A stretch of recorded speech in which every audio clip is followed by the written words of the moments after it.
Hey, everybody, it's Eddie from Tokyo. This is your cryptocurrency update from Japan. I'm going to be real quick with you today, just cover some financials and a little bit of info coming from this side of the world.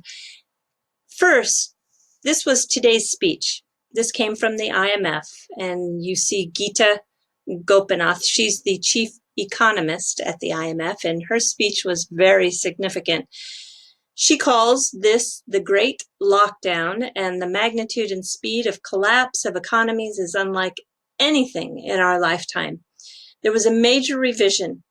So the global economy has been revised down minus 3%, which could be even revised again another 3% should we not see some improvement going our way in Q3. And even be prepared for yet another minus 8% should this extend into 2021.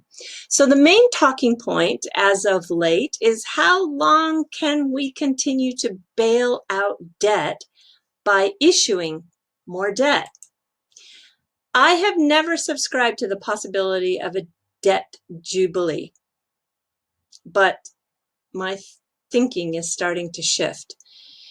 Since ancient times, kings and other types of ruling bodies have ordered jubilees in history, most notably when debt slaves were awarded their freedom and their debt was forever forgiven. Now, if it happens today, the debt jubilee would look a little bit different, but I think it's very possible it could happen. Now, we've had some kinds of jubilees before with corporate debt and with some banks, but I'm talking about coming all the way down to personal debt. Things like student loans, mortgages, credit card debt. These things can't be serviced if we continue to go in this kind of lockdown mode. And you're going to have to do some sort of writing down. Now, it's not going to be 100%, but I think you're going to see some significant reduction. And they'll probably want to get it as close as possible to a means to start over, or at least get it to a level where that remaining portion can be paid.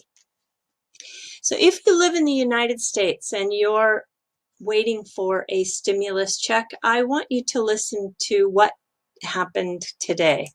There's a new audio that came out, and it comes from the Treasury offset program. So the Treasury Bureau was updating the banks. And if you didn't think that your stimulus payment could be intercepted, think again, because they have the green light to do so in a certain situation. So have a listen to this. So first, I don't know how many of you are familiar with the Bureau of Fiscal Services Treasury Offset Program.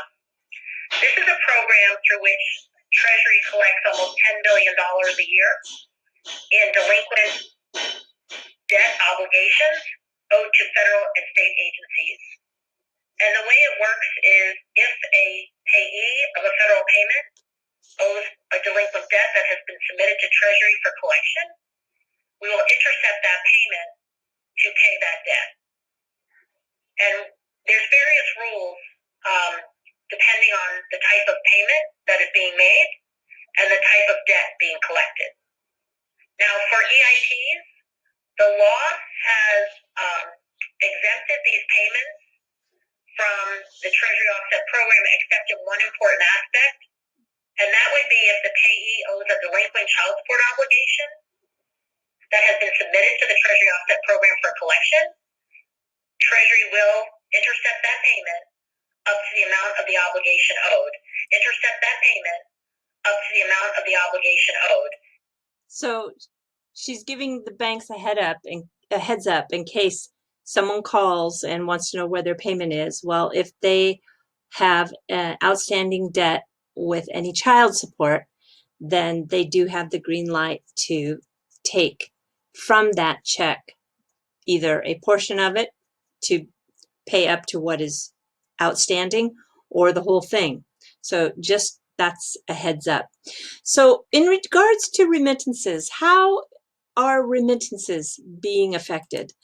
Well, money is not being sent home like it has in the past. So the migrant workers during a crisis, it usually has held up in the past, but not this time because of the wave of job losses that are hitting hard, especially places like Lebanon, Ukraine, the Philippines. They're the hardest hit. And Latin America, they could see a 18% drop. And so, well, there's always another side that gets pushed with the impact. And what we're seeing here is out of the Philippines, 6 days ago, PNB has announced that they're going to have zero remittance fees. Yep, they've gone to zero until May 8th. And there are basically 5 ways to move money with them. So you have the phone, the ATM, the banks, over-the-counter branches, and online using the web. So only 2 of those 5 ways can be done without some sort of human assistance. So what this tells me is there's 3 ways that they're currently using that requires labor. This is going to drive the world to digital even faster. And speaking of digital and being at breakneck speed, this is an image that appeared today. It is the new Chinese app that's downloadable in 4 cities, and it is to accept the forthcoming new digital Yuan. Very much ahead of the world in moving to a digital fiat. This also is going to have a huge impact on the way we accelerate our growth to all things digital. In Japan, I'm really happy about this. Tezos Japan becomes a member of the Japanese Security Token Association. This is all about STOs. This is a big deal. Mr. Kitao is the head of this association, and I'm just so happy to see that this happen. I think all of you know I'm a huge Tezos fan. Like Ethereum, the Tezos blockchain has a smart contract function, but Tezos has the feature that the blockchain can be updated without a hard fork. So it's going to be used. I know it is going to be successful. The first thing they're going to tokenize here, talking about all things digital, is real estate. It's the first project that will occur in Japan. And yeah, it's going to be a big deal. All right, the second thing from Japan is coming actually from the Japanese government. This is coming from the Fair Trade Commission, and they want all fees to be not only fair, but reduced. It's been 40 years since it has been reviewed, and they believe that the fees are well above the administrative cost. So that is something that's going to be very interesting.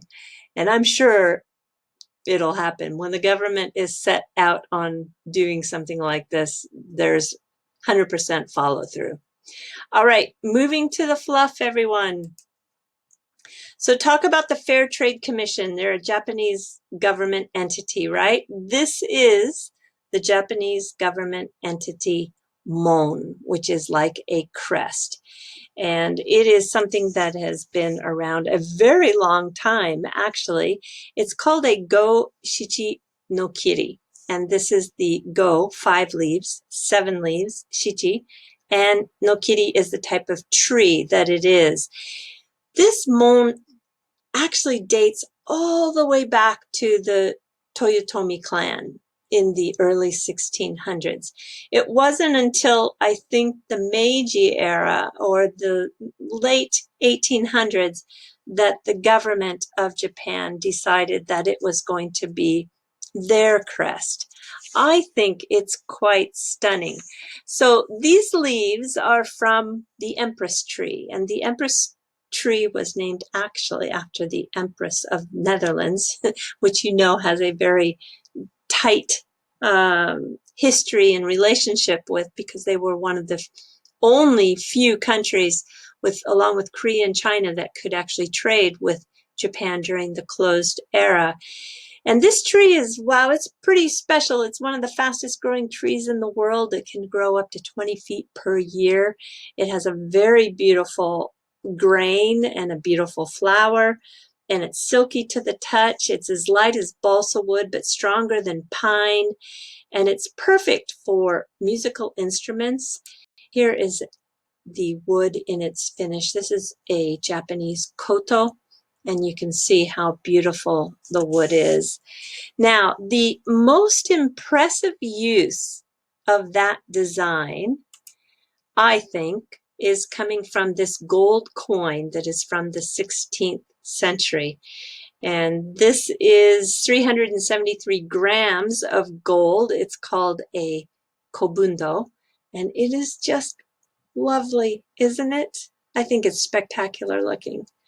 And at this time, it's before Edo, so Hideyoshi was the kind of ruling body at that time. He loved gold.